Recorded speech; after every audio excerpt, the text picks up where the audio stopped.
Okay, I'm going to break this lesson down into about 3 different sections that all deal with conversion to grayscale and hand coloring. Now, the first one we're going to do is really a mixture of both, just to show you some of the good ways and the bad ways to do these particular processes. Now, we're going to begin again in the file browser, and I want you to open up this file that's called fingernails.jpg. Just double click to open that up. And by all means, press the F key to make it go full screen so the file browser disappears in the background. And again, we're looking at this at a slightly reduced resolution of 33%. So I'm just going to press Command plus or Control plus on the PC to enlarge this up to 50%. Now you can press that shortcut another couple of times and go up to full resolution. This is a very high quality image, so you can always play around with this in the future and look at different ways to do hand coloring yourself. Now I'm just going to press Command minus twice to go back down to 50% here so we can see what we're going to do.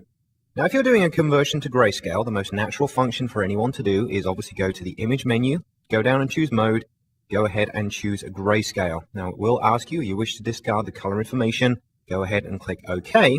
You have a grayscale image. Now, you will lose a lot of information doing this, so I'm going to show you a better way to do that in just a second.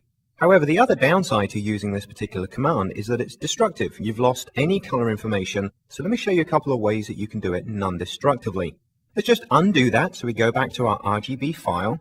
What we could then do is use our paintbrush. So come across to the tools palette for a second, select the brush tool, just the standard paintbrush tool. You can see I'm still on a 700 pixel brush, so I'm just going to use the left square bracket key on the keyboard just to reduce this down to something more manageable, maybe a couple of 100 pixels.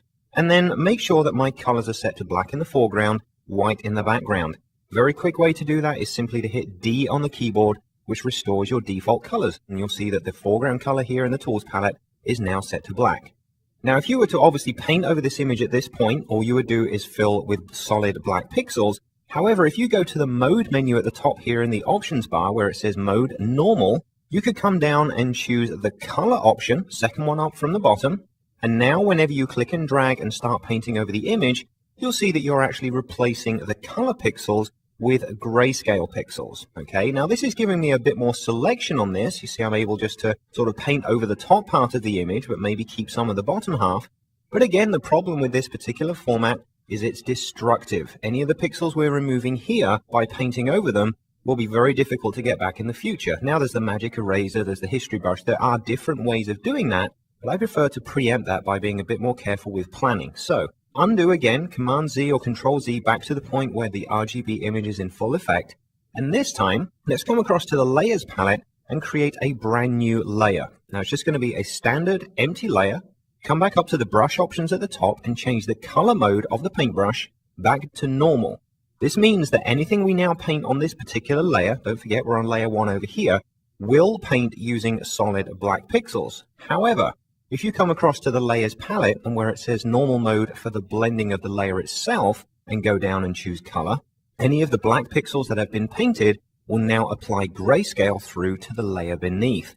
This then gives you the flexibility to continue painting over that layer in exactly the areas that you want to be and simply remove all of the color from certain parts of that image. Okay, so I'm just roughly going along the outside here. If you find that the brush is a little too soft around the outside, by all means, just make it a little bit smaller. So maybe go down to 100 pixels and just continue painting. At any point, go ahead and hit the Tab key to remove all of the palettes. And we can just fine tune our way around the edge here. Let's continue over the fingers. Just paint in there. Doesn't matter if we go over the fingernails. We can do that in just a second as well. And let's go over the top of all of the fingers there. Okay. So we've now removed all of the color from pretty much the entire top half of the image and just left the sofa here in the green. Let's bring all the palettes back by hitting Tab again. So like I said, everything we've done here has been done through a layer blending mode. If we turn off its visibility, our RGB image is still in effect. So this is a great non-destructive way to apply grayscale to your RGB image.